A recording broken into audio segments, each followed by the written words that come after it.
오늘 하나님 말씀은 사도행전 제13장 1절에서부터 12절 말씀입니다. 교독합니다.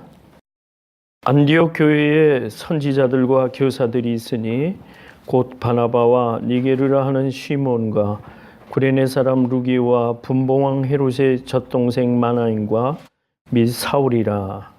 주를 섬겨 때 성령이 가라사대 내가 너로 주시는 위하여 바나바와 사울을 부르라 하시니 이에 금식하며 기도하고 두 사람에게 안수하여 보내니라. 그 사람이 성령의 보내심을 받아 시리아에 내려가 거기서 배 타고 루베 가서 살라미에 이르러 하나님의 말씀을 유대인의 여러 회당에서 전할세 요한을 수종자로 두었더라. 온 성도들로 지나서 한국에 이르러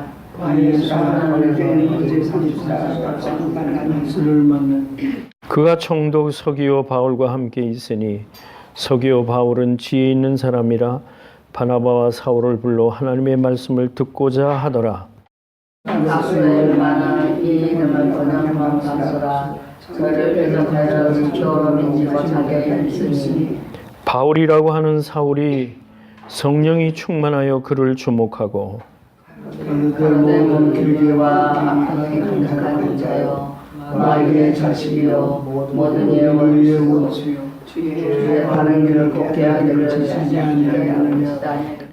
보라 이제 주의 손이 내 위에 있으니 네가 소경이 되어 얼마 동안 해를 보지 못하리라 하니 즉시 안개와 어둠이 그를 덮어 인도할 사람을 두루 구하는지라. 이에 총독이 그렇게 된 것을 보고 믿으며 주의 가르치심을 기히 여기니라. 아멘. 오늘 말씀의 제목은 선교하는 교회. 지난주에 우리가 교회의 탄생에 대해서 말씀을 나눴고 교회의 본질과 교회의 사명이 땅끝까지 이르러 주님 오실 때까지 복음 전하는 일과 예배를 드려서 훈련받는 일이라 교회에 하는 일이라고 생각합니다. 주님 오시기까지 이 과제가 선교하는 교회로 우리에게 주셨습니다. 오늘 사도행전 13장 1절에서 12절 내용을 보면서 사도 바울의 예를 들으면서 말씀을 나눌까 합니다. 우리는 다 나의 삶에 대해서 하나님의 계획이 있습니다. 그런데 하나님이 천지를 창조하시고 하나님의 계획과 섭리 가운데 자연의 질서가 있습니다. 그것은 우리가 가정으로 말하면 부모와 자식을 두셨죠. 그래서 성경 전체를 보면은 내용으로 보면 가정의 이야기가 대부분 다 있습니다. 그래서 가정에서 부모의 역할과 또 자식된 자의 도리에 대해서 자세히 설명을 또 예를 들어서 역사서로 증거하고 있습니다. 이게 하나님의 창조의 질서를 우리가 살필 수 있는 거예요. 이렇게 어버이 주일이다 이렇게 특별히 정해서 또는 어린이 주일이다 특별히 정해서라기보다도 특별히 우리가 그런 마음을 1년에 한 번이라도 좀 깊게 생각해 볼 수 있는 그런 기회로 삼는 건 좋은 일입니다. 에베소 6장 1절에서 4절까지 보니까 자식들이 부모에게 순종하고 효도하라는 그런 내용의 말씀이 기록이 되어 있습니다. 성경에 보면은 우리가 하나님을 순종하듯이 부모에게 순종할 때에 하나님이 내리시는 복이 부모를 공경하라 하는 그런 말씀으로 복이 따라오는 것을 볼 수가 있습니다. 복이 온다고 하는 것은 이 어그러질 수 없는 그러한 질서 가운데서 하나님의 뜻을 순종하고 행하는 데에서 복이 있는 겁니다.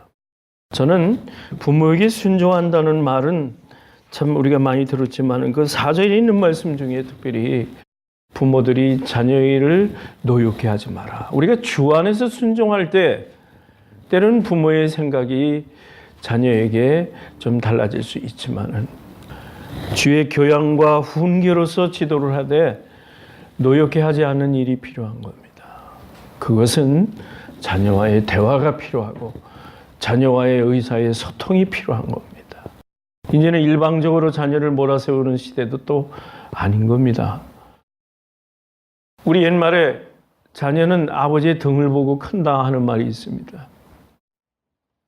아버지가, 부모가 어떻게 하느냐에 따라서 그 자녀도 그대로 닮는다는 이야기가 되겠죠. 그러니까 에베소서에서 이미 이 이야기를 한 것 같아요. 주위의 교양과 훈계로 하고 자녀를 노엽게 하지 말아라 하는 말이 나왔던 것 같아요. 자녀의 인격을 부모가 대해주라는 겁니다. 나아가서 가정에 다른 자녀의 역할과 부모의 역할이 한번 좀 더 생각해 봐서 잘 감당해야 될 것. 이거는 주위의 교양과 주위의 훈계로서 가는 겁니다. 어느 가정이나 하나님을 잘 믿는 가정에 그 자녀들을 보면은 반드시 하나님이 섭리 가운데 그 자녀를 들어서 사용하시는 것을 결과로 보게 됩니다. 오늘 내용도 보면은 이 내용이 사도 바울이 교회를 통해 선교하는 교회지만은 하나님께서 바울을 사용하시는 걸 볼 때, 이 섭리를 볼 때, 성경에는 나와 있지 않지만은 바울의 부모가 바울을 키울 때 어떻게 키웠는가 하는 것도 한번 초점을 둘 필요도 있다고 생각합니다. 여러분, 우리 한 분은 한 분은 나는 지금 이것 이상의 일을 하기 위해서 지어졌지 않았냐. 지금 내 평범한 내 모습이지만은 우리가 살면서 생각해 보면은 꼭 이렇게 일상적인 생활에서 하나님이 특별히 나에게 섭리와 특별한 계획이 있으시지 않을까. 그런 생각을, 열망을 우리는 다 갖게 됩니다.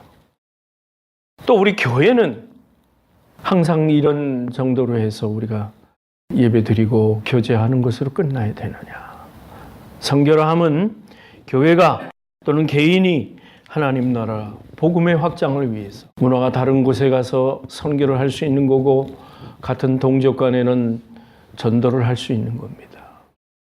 교회의 역할인 겁니다. 교회가 초점을 가지고 선교하는 일에 최선을 다하지 아니하면 교회는 제자리에 있게 돼요. 왜냐하면 이것은 주님이 마지막에 부탁을 하셨기 때문에 그렇습니다. 오늘 사도행전 1장에서부터 쭉 보면은 하나님의 계획이 있으셔요. 하나님의 계획은 참 이스라엘이 회복되면서 완성되면서 재림의 때에 주님 오실 때까지 우리에게 할 일을 주신 겁니다. 선교의 책임을 우리가 감당해라고 주셨어요. 오늘 내용을 보면은 하나님의 섭리를 첫 번째로 생각해 볼 수 있습니다. 사도행전 9장에 바울이 다메섹으로 가는 도중에 예수를 만나 그가 회개하는 그런 장면이 나온 이후로에 기도하는 중에 5사람 사울이 기도하고 있을 때 하나님은 제3자를 부르십니다. 그 사람이 누구냐면 아나니아라고 하는 사람을 불러서 예수님이 직접 명령을 하십니다.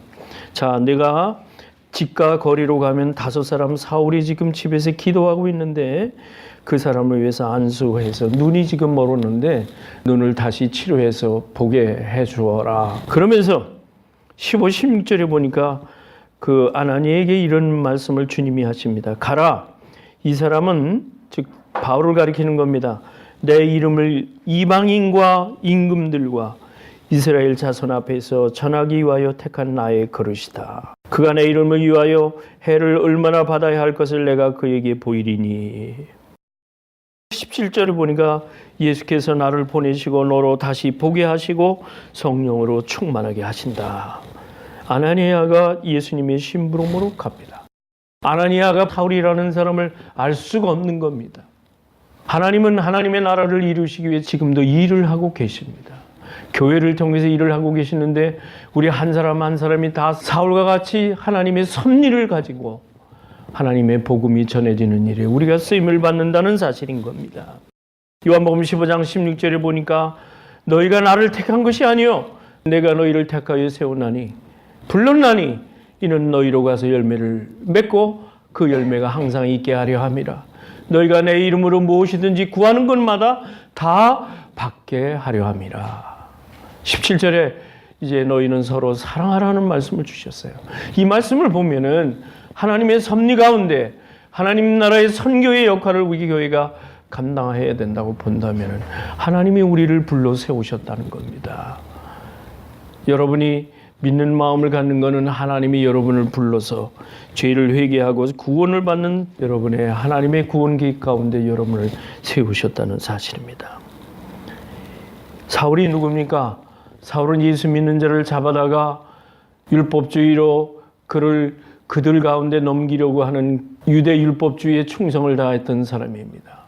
하나님이 사울을 다메섹 도상에서 만나게 하신 후에 그를 복음의 증인으로 세우시기까지 하나님의 섭리의 역사를 볼 때에 여기 아나니아라고 하는 사람에게 하나님의 심부름을 시키셨던 겁니다. 오늘 이러한 사건과 똑같은 일이 하나님 나라 확장을 위해서 선교 현장에서도 일어나고 우리가 믿는 이 땅 위에서도 하나님은 한 생명 영생을 주시기 위해서 오늘도 이러한 일들이 계속 섭리 가운데 이루어지고 있다는 사실입니다. 교회는 그대로 있지 않습니다. 교회는 항상 변화와 하나님의 영생의 사건을 통해서 성장해 나가는 것입니다. 그래서 오늘 본문이니까 사도행전 1장 8절을 통해 이제 주님은 성령의 역사에 대해서 말씀을 하십니다. 우리가 알다시피 이 사도행전은 하나의 선교의 역사라고도 볼 수 있고 성령님이 일으키셔서 하는 성령의 행전이라고도 볼 수가 있는 겁니다. 하나님의 일은 성령께서 지금 감당하고 계십니다. 예수님이 천국에 올라가시기 전에 성령을 너희가 받으리니 사도행전 1장에 말씀을 하시면서 성령을 기다리라, 성령 받을 것을 기다리라. 120문도가 마가의 다락방에 모여서 열심히 기도하는 중에 하늘의 문이 열리고 성령을 받게 되는 사건이 일어납니다. 이때가 오순절인데 오순절 성령 강림으로 교회가 탄생됐다는 것을 배워봤습니다. 그 이후에 주님 말씀합니다. 사도행전 1장 8절에 성령이 너희에게 임하시면 너희가 권능을 받고 함께하는 예루살렘과 유대와 그리고 사마리아와 땅끝까지 이르러 내 증인이 되라. 주님은 이 사도행전 1장 8절의 말씀으로 오늘 이 자리와 이 시간에도 역사하고 계신 사실인 겁니다. 하나님 나라는 천국이 도래할 때까지 다시 재림하셔서 하나님의 섭리와 비밀 가운데 세계를 열어가시는 데까지 지금도 하나님의 나라는 땅끝까지 이르러 복음이 증거되어 오고 있는 이 현실인 겁니다. 사도행전 1장 1절에서 12장까지가 바로 예루살렘 교회를 중심으로 해서 팔레스타인과 안디옥까지 복음을 전하는 일이 나와 있다면 오늘 우리가 본문으로 선택한 13장부터 28장까지는 여기 최초의 교회인 안디옥 교회에서부터 안디옥이라고 하는 그리스도의 이름을 붙인 안디옥 교회에서부터 로마까지 복음이 전파되는 기록이 되어 있습니다. 바울은 유대인들에게 또 로마에 있는 사람들에게 복음을 전하는 목표를 가졌었어요. 그래서 13장부터 20장까지는 내용을 보면 이방인에게 복음이 전해 교회가 세우는 내용이 나와 있습니다. 22장부터 26장까지를 보면은 세상의 임금들에 대해서 복음 전하는 얘기가 나와요. 26장 이후에 28장까지 보면은 그 로마에 들어가서 유대인들에게 복음을 전하는 사도 바울의 내용이 기록이 되어 있습니다. 사도행전 1장 8절의 말씀으로 대입해 본다면 주님은 성령님께서 역사를 하셔서 복음 전하는 일에 차근차근 이루어지시면서 2000년의 역사로 오늘도 땅끝까지 이르러 많은 선교사들을 통해 많은 하나님의 택하신 백성들을 통해 지금도 복음이 전파되고 그곳에서 하나님의 교회가 세워져 있다는 사실인 겁니다. 여기 성령께서 시키는 일을 하시겠다.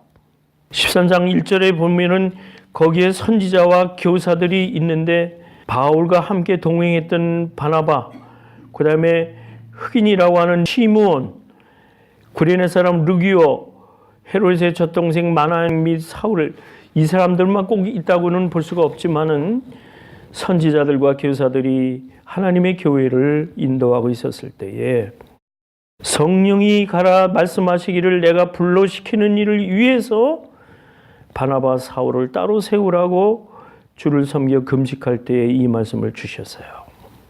여기 금식과 기도했다는 교인들이 금식과 기도하면서 두 사람에게 선교사를 안수해서 파송을 합니다. 우리가 금식이라고 하는 말을 여기 우리가 좀 자세히 살펴봐야 돼요. 이건 하나님을 향해서 충성을 다하는 자의적인 그러한 충성의 태도인 겁니다. 갈라디아 5장 1절에 보니까 그리스도께서 우리를 자유하게 하시려고 자유를 주셨으니 다시는 종의 멍에를 매지 말라. 아멘. 그리스도인이 되면은 하나님 앞에서 자유함을 얻은 그 사람으로서 종의 멍에를 맬 수가 없는 겁니다. 이런 것을 지키기 위해서 교회는 금식하며 영적인 교회로 되었던 겁니다. 금식하며 기도하고 예배를 하나님의 영적인 예배를 드림으로 인하여 이들은 하나님 맡기신 일들을 최선을 다해서 감당을 했습니다. 바울이 성령의 보내심을 따라 바나바와 그 다음에 이들이 예루살렘에 갔다 오면서 데리고 온 사람이 마가라고 하는 요한을 수종자로 비서로 말하자면 협력자로 이렇게 두었다 이렇게 얘기했습니다. 유대인의 회당에서 말씀을 전할 때 바울 바나바와 동행하는 이 수종자로 섬겼다는 겁니다. 온 섬 가운데로 지나면서 바보라고 하는 땅에 이르렀을 때 바이예수라고 하는 유대인의 박수를 거짓 선지자 악령에 사로잡힌 박수를 만납니다. 오늘날 말은 무당이라고 할 수 있겠죠. 그런데 이 사람이 총독 서기오 바울과 함께 있었다고 했습니다. 그 총독이라고 하면 그 지역에서 가장 수장인데 아마도 이 서기오 바울은 바이예수라고 하는 사람을 옆에 두고 거짓 선지자의 그 얘기로 안위를 받고 때로는 의견을 나눴던 그런 사람이 아닐까 이렇게 생각을 합니다. 높은 사람들은 항상 여러 가지로 자기가 정책을 펴고 나가지만 불안할 때가 많이 있어요. 그럴 때 이 바이예수를 옆에 두고 아마 힘을 삼았던 것 같습니다. 그런데 이 서기오 바울은 지혜가 있는 사람이라 바나바와 사울을 불러서 하나님의 말씀을 듣고자 하더라 이런 내용이 나옵니다. 그런데 하나님의 말씀을 듣고자 할 때에 대적자가 있으니 이 바이예수가 사울이 말씀을 못 전하게 하는 거예요. 그 영적인 대적자가 이 선교 현장에서는 반드시 있어요. 그 지방의 문화라고도 할 수 있고 그 지방에서 복음 전하는 일에 얼마나 그 방해꾼들이 있는지도 몰라요. 하나님의 일을 한다는 것은 교회를 대적하는 무리도 있지만은 하나님의 일을 할 때는 이렇게 대적자를 만나게 되는 겁니다. 그를 넘어서서 담대히 주의 복음을 전하는 일이 우리가 선교사적인 입장에서 일을 하는 것입니다. 이때는 바울이 너무 괴로우니까 이제 바이예수를 보고 하나님의 말씀으로 이가 말합니다. 10절 보니까 가로되 모든 괴계와 악행이 가득한 자여 마귀의 자식이요 모든 의의 원수여 주의 바른 길을 급게하기를 그치지 아니하겠느냐. 주의 말씀으로 담대히 선포한 겁니다. 내가 그렇게 하는 악행을 이제 여기서 그만두어라. 방해하는 일을 그만두어라. 교회는 이런 권위를 갖는 겁니다. 진리의 말씀에 터인 이 교회가 세상과 혼합을 하고 세상과 타협을 하면 되지를 않는 겁니다. 이 일이 끝나자마자 11절에 보니까 어떻게 되세요? 주의 손이 내 위에 있으니 네가 소경이 돼서 얼마 동안 해를 보지 못하리라 하니 즉시 안개와 어둠이 그를 덮어 인도할 사람을 두루 구했다. 이 광경을 총독이 보면서 그렇게 된 것을 보고 믿으며 주의 가르치심을 기이하게 여겼다. 때로는 이적과 기적은 하나님의 믿는 일을 그런 효과적으로 전하는 일이 되게 됩니다. 모든 일은 하나님께서 하나님의 섭리로 일을 하신다는 겁니다. 우리 교회도 선교하는 교회에서 하나님의 섭리가 충만해서 하나님이 하나님의 일을 하실 수 있도록 내어드리는 우리 교회가 되어야 되겠습니다. 에베소 5장 10절에 보니까 하나님을 기쁘시게 할 것이 무엇인가 시험해 보아라 그랬습니다. 여기 바울이 고심했던 것은 참말로 하나님 앞에 온전한 걸 드리는 게 무엇일까? 로마서 7장 18, 19절에 보니까 내 속 곧 내 육신에 선한 것이 거하지 아니하는 줄을 아노니 원함은 내게 있으나 서행하는 것은 없다. 내가 원하는 바 선은 행하지 않고 도리어 악을 행한다. 바울은 이런 고민과 고심 속에 우리 하나님 앞에서 갈라디아 5장 1절에 있는 말씀대로 그는 자유를 느끼면서 하나님 앞에 선한 일이 도대체 무엇인가를 그는 고심하면서 선택했다, 이런 말씀이 됩니다. 우리가 잘 아는 대로 마르틴 루터라고 하는 사람, 그가 수도사가 되어서 참된 하나님의 종이 될 때까지 그의 고민은 컸었어요. 이 예를 드리겠습니다. 마르틴 루터는 원래 법학자로서 자기가 법을 공부해서 뭐 변호사가 되든 자관에 법을 다루는 사람이 되어지기를 바라고 공부하는 사람이었는데, 그가 천둥의 사건을 보면서 천둥 치는 걸 봤을 때 옆에 사람이 죽는 모습을 볼 때 그가 회심하고 하나님 앞에 소리를 지릅니다. 내가 하나님의 종이 되겠습니다. 그래서 수도원을 갔습니다. 수도원에 갔는데 루터는 나중에 그 회고록에 그렇게 썼어요. 이 수도원에 와서 돈과 소유에 대한 거와 여자에 대한 것에 대해서 고민은 이제 없다. 그렇지만 왜 내가 이렇게 불안하는고? 믿음에 대한 불안을 떨쳐버리기 위해서 굉장히 애를 썼습니다.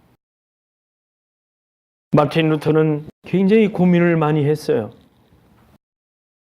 그래서 로마에 가면 라테란이라는 그 28개에 대한 대리석 하얀색 계단이 있는데, 많은 사람들이 이곳에 예수님이 지나가신 그러한 것을 신성하게 여겨가지고, 대리석 계단이 예루살렘의 빌라도 왕궁을 향해서 만들어졌다고 합니다. 그렇기 때문에 많은 사람들이 그 계단을 오르내리며 기도하고, 어떤 순례자들이 캐톨릭에 대한 죄에 대한 면제를 받는 의식이 있었습니다. 근데 마틴 루터는 계단을 오를 때 루터가 고민한 것은 가난하고 무지한 사람을 착취하는 그 내용을 보고 늘 고민을 했었어요. 이것은 아니지 않느냐. 그러는 가운데 그 라테란의 계단을 올라가면서 깨달음이 하나 있었는데, 내가 공로를 쌓아서 구원을 완성하는 게 아니라 하박국 2장 4절의 말씀이 생각이 났어요. 오직 의인은 믿음으로 말미암아 살리라. 아멘. 이 루터는 오직 의인은 믿음으로 말미암아 산다고 하는 말씀을 깨닫고 그는 신앙에서 자유를 얻었던 겁니다. 루터가 어느 길을 갈 때 신발을 만드는 그 구두장이가 이제 주님을 만난 후에 헌신을 하겠다고 루터를 보고 물어봤습니다. 내가 어떻게 헌신을 해야 되는 겁니까? 내가 수도원을 가야 됩니까? 이제 다시 신학을 공부해야 되는 겁니까? 루터가 아주 명언을 했습니다. 신발 잘 만들고 제값에 파세요. 이런 말을 했다고 그래요. 그러니까 우리는 이 얘기를 보면은 자기의 직무, 자기의 현재 있는 데에서 율법에 얽매이지 말고 그리스도 안에서 구원받은 사실의 자유를 느끼면서 우리가 믿음으로 사는 일이 전부라고 볼 수가 있는 겁니다. 루터는 내가 선행을 쌓여 그 공로로 인정받는 게 아니라 오직 믿음으로 구원받는다는 사실에 하나님의 은혜로 여겼다는 겁니다. 우리는 하나님의 은혜로 여기는 일에 이제 우리의 모든 것을 다해야 될 줄로 압니다. 여기 바울은 하나님의 은혜로 선교하는 일에 계속해서 바울과 함께 나아간 사실을 배울 수가 있습니다. 모쪼록 오늘 우리 선교하는 교회로서 우리 사랑 장로회가 쓰임 받기를 원합니다. 간절한 마음으로 우리가 앞으로 향할 것은, 우리는 이 시대에 내가 평범한 삶을 위해서는 무엇인가를 생각해 본다면 더 한 가지 과제를 갖는 것은 우리 교회가 땅끝까지 이르러 복음 전하는 일에 옳게 선교하는 일에 사용되어진다면 이것이 바로 나를 향한 하나님의 계획이 아닐까, 나를 향한 하나님의 섭리가 아닐까, 그런 믿음이 되어지기에 바랍니다. 아무튼 사랑하는 우리 모든 교우들, 우리 교회는 끝까지 선교하는 교회로 선포하고 이 사명을 다하시기를 주의 이름으로 축원합니다. 기도하겠습니다. 아버지 하나님 감사합니다. 선교하는 교회로서 우리가 이 소명을 다하게 하여 주시옵소서. 이제 오늘 바울이 그 복음을 이방인에게 복음이 선포되는 일에 하나님께 쓰임을 받은 것처럼 우리 교회도 하나님이 시키시는 성령의 쓰임을 받는 교회로 사명 다하게 하여 주시옵소서. 예수님의 이름으로 기도하옵나이다. 아멘.